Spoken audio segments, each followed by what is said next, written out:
السلام علیکم دوستو، داستان راؤ کے چینل میں خوش آمدید۔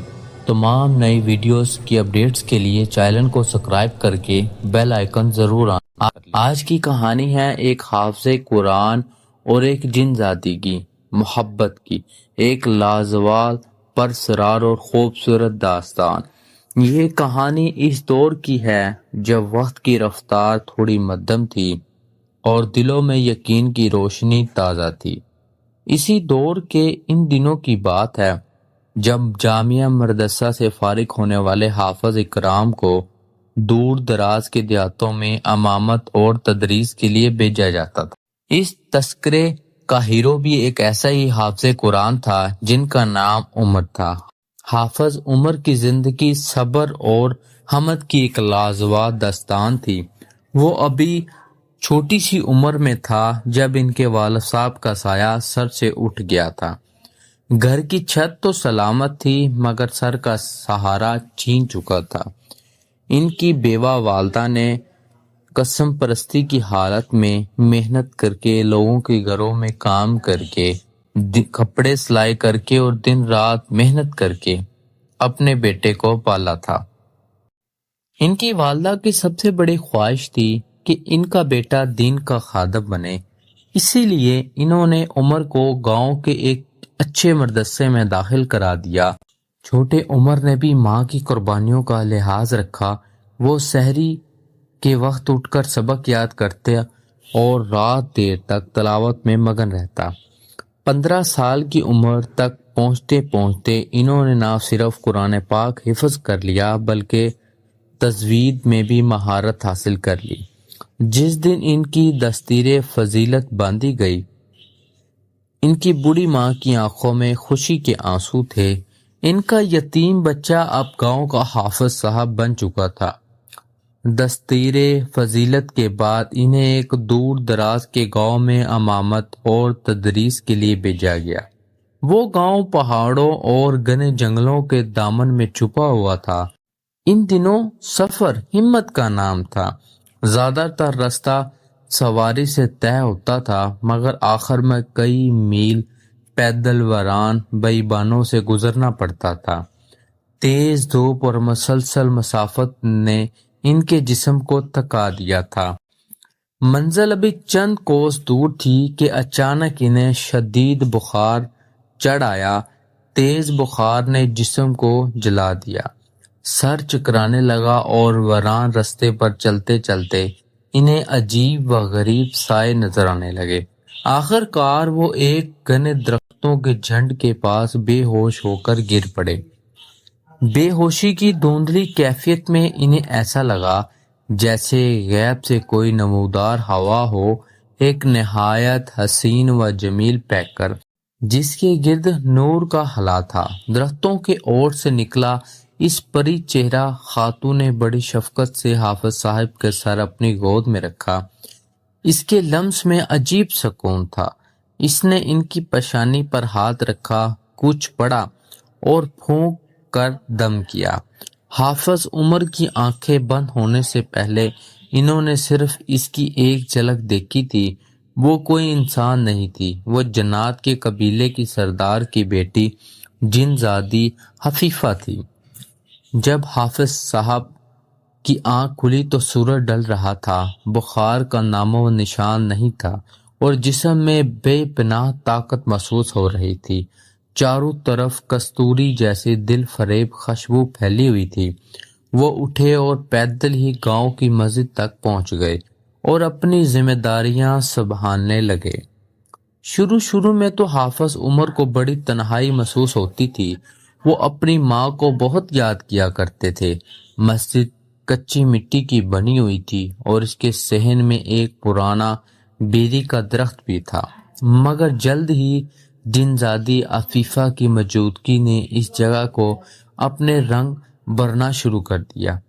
عشاء کی نماز کے بعد جب سب لوگ گھروں کو چلے جاتے تو مسجد کے حجرے میں عجیب و غریب اور پیارے واقعات پیش آنے لگے۔ جب حافظ صاحب مصلی پر بیٹھ کر قرآن پاک کی دہرائی کرتے تو انہیں ایسا لگتا ہوا میں سینکڑوں چراغ جل اٹھے ہوں۔ وہی کستوری جیسی خوشبو پھیل جاتی، ان کا میلا کرتا خود بخود دھل کر چمکدار سفید ہو جاتا، جوتیاں صاف کر کے سیدھی رکھی ملتی، بھوک بھی کبھی محسوس نہ ہوتی کیونکہ غیب سے لذیذدار کھانا سجا ملتا۔ تلاوت کرتے ہی خوشبو پورے محلے کو مکا دیتی اور دیواروں سے سسکیوں جیسی آوازیں آتی جیسے کوئی کلام الہی سن کر رو رہا ہو۔ کبھی جائے نماز پر پھول بکھرے ملتے، رات کے سناٹے میں چوڑیوں کی چھنکار بھی سنائی دیتی۔ ایک رات جب حافظ عمر کو بخار ہوا تو انہوں نے خواب کسی کیفیت میں دیکھا کہ کوئی ان کے سر پر ٹھنڈی پٹیاں رکھ رہا ہے اور بڑی محبت سے آہستہ آواز میں سورۃ الرحمن کی تلاوت کر رہا ہے۔ وہ آواز اتنی میٹھی تھی کہ ان کا سارا درد لمحوں میں غائب ہو گیا۔ جن زادی حفیفہ اب حافظ عمر کی زندگی کا ایک انوکھا حصہ بن چکی تھی، نظر نہ آنے کے باوجود ہر پل ان کے ساتھ تھی۔ آخر ایک رات جب چاندنی مسجد کی صحن میں 14ویں چاند کی طرح پھیلی ہوئی تھی، حافظ صاحب قرآن پاک کی تلاوت میں مصروف تھے، اچانک انہیں اپنے ارد گرد کستوری جیسی تیز خوشبو محسوس ہوئی۔ انہوں نے تلاوت روکی اور سناٹے میں پکارا، اے وہ ہستی جو میری خدمت کرتی ہے اور میرے ساتھ قرآن پاک سنتی ہے، اگر تو کوئی شر ہے تو دور ہو جا اور اگر خیر ہے تو اللہ کے واسطے سامنے آ کر اپنا مقصد بیان کر۔ میں ایک انسان ہوں اور اس کشمکش سے میرا دل گھبراتا ہے۔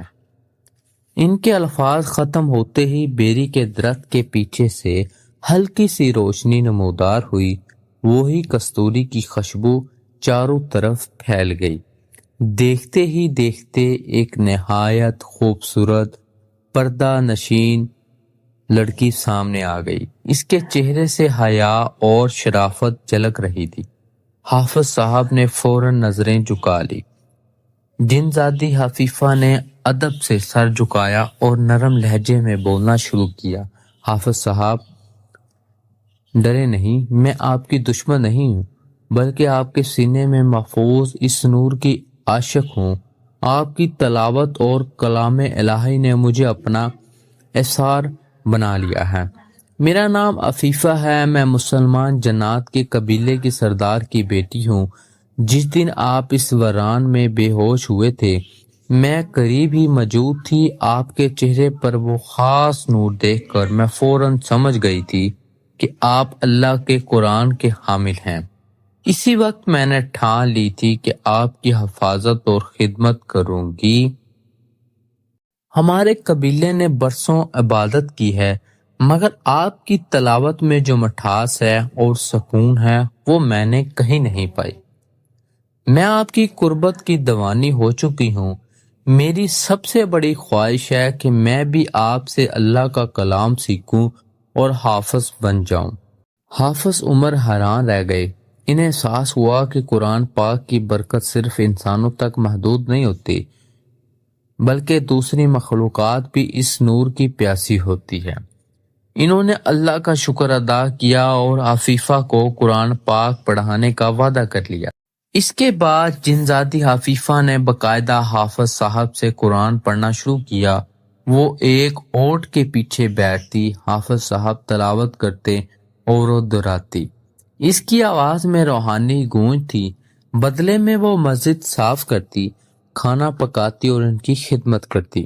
وقت گزرنے کے ساتھ ساتھ اس کی عقیدت محبت میں بدل گئی۔ جس رات اس نے قرآن پاک حفظ کر لیا تو خوشی سے پورے گاؤں کی مسجدوں میں چراغاں ہو گیا۔ آخر کار ایک دن اس نے حافظ عمر سے نکاح کی خواہش کی۔ حافظ صاحب حیران رہ گئے۔ انسان اور جن کا ملاپ۔ اس دوران انہیں خبر ملی کہ ان کی والدہ شدید بیمار ہیں۔ وہ دل باری کر کے گاؤں روانہ ہو گئے۔ جنزادی عفیفہ تنہا رہ گئی، مگر اس نے ہمت نہ ہاری۔ وہ مسجد صاف کرتی، تلاوت کرتی اور ان کی خیریت کی دعائیں مانگتی۔ جب اسے پتہ چلا کہ والدہ کی حالت تشویشناک ہے تو وہ اپنی قوتوں سے فوراً وہاں پہنچ گئی۔ ایک رات تہجد کے وقت جب حافظ عمر رو رو کر دعا مانگ رہے تھے تو وہی جان پہچان خوشبو آئی، حفیفہ نمودار ہوئی۔ والدہ پر دم کیا اور حافظ صاحب کو تسلی دی۔ آپ اکیلے نہیں ہیں، کلام پاک کی برکت سے میں آپ کی زندگی کا حصہ بننا چاہتی ہوں۔ اس وفاداری نے حافظ عمر کے دل میں بھی حفیفہ کو اپنانے کی تڑپ پیدا کر دی۔ انہوں نے اپنی یتیمی اور غریبی کا ذکر کیا تو حفیفہ نے کہا، جو اللہ کا کلام اپنے سینے میں بساتا ہے وہ غریب نہیں ہوتا، مجھے آپ کے نور سے محبت ہے۔ پھر حفیفہ نے اپنے قبیلے کے بزرگوں سے اجازت لی۔ جنات کے قبیلے میں یہ فیصلہ آسان نہ تھا، مگر قرآن کی عزت نے سب کو متاثر کر دیا۔ ایک بزرگ نے کہا، حافظ سے بہتر انسان کوئی نہیں ہو سکتا۔ ایک اور بزرگ نے خبردار کیا کہ انسان جلد بوڑھا ہو جاتا ہے، مگر حفیفہ نے پختہ جواب دیا، ایک لمحہ بھی اس کے ساتھ گزارنا 1000 سال کی زندگی سے بہتر ہے۔ قبیلے نے آخر کار اجازت دے دی، نکاح ہو گیا۔ یہ شادی انسانی شادیوں جیسی نہ تھی۔ ایک طرف حافظ صاحب کی بوڑھی ماں تھی جو اپنی بہو پر قربان جا رہی تھی، دوسری طرف جنزادی کی خاندان غیب سے رخصتی کر رہا تھا۔ نکاح کے رات گھر میں ایسے پھل اور نعمتیں تھیں جو اس موسم میں ممکن ہی نہیں تھے۔ حفیفہ نے ایک ہی وعدہ لیا، آپ کبھی مجھے یہ احساس نہ ہونے دیں گے کہ میں ایک جن ہوں۔ ہم مل کر اس گاؤں کے یتیم بچوں کو قرآن سکھائیں گے۔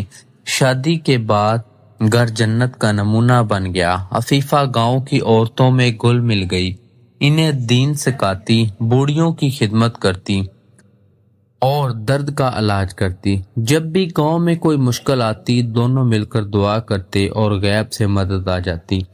ان کے گھر میں اولاد بھی ہوئی، ذہانت اور خوبصورتی میں لاجواب۔ کوئی نہیں جانتا تھا کہ حافظ صاحب کی اہلیہ ایک جنزادی ہیں۔ لوگ صرف اتنا جانتے تھے کہ اس گھر سے قرآن کی تلاوت کی آواز آتی ہے اور کستوری کی خوشبو مہکتی ہے۔ جنزادی عفیفہ نے پوری زندگی قرآن کی خدمت اور اپنے شوہر کی رفاقت میں گزاری۔ ان کے بچے بھی حافظ قرآن بنے۔ وقت گزرتا رہا، حافظ عمر بوڑھے ہو چکے تھے، بال سفید ہو چکے تھے، ہاتھ کپانے لگے، مگر جنزادی عفیفہ ویسی جوان تھی۔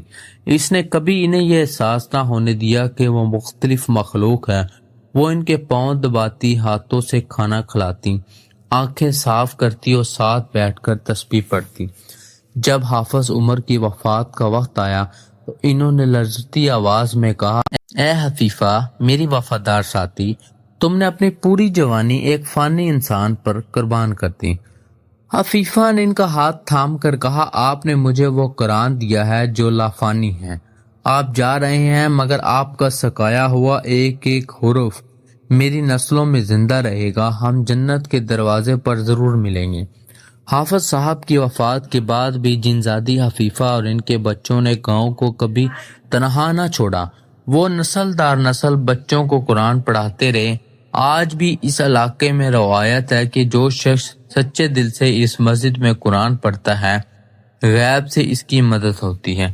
یہ کہانی یادگار بن گئی جب انسان اور جنات نے مل کر اللہ تعالیٰ کے کلام کی شمع روشن کی۔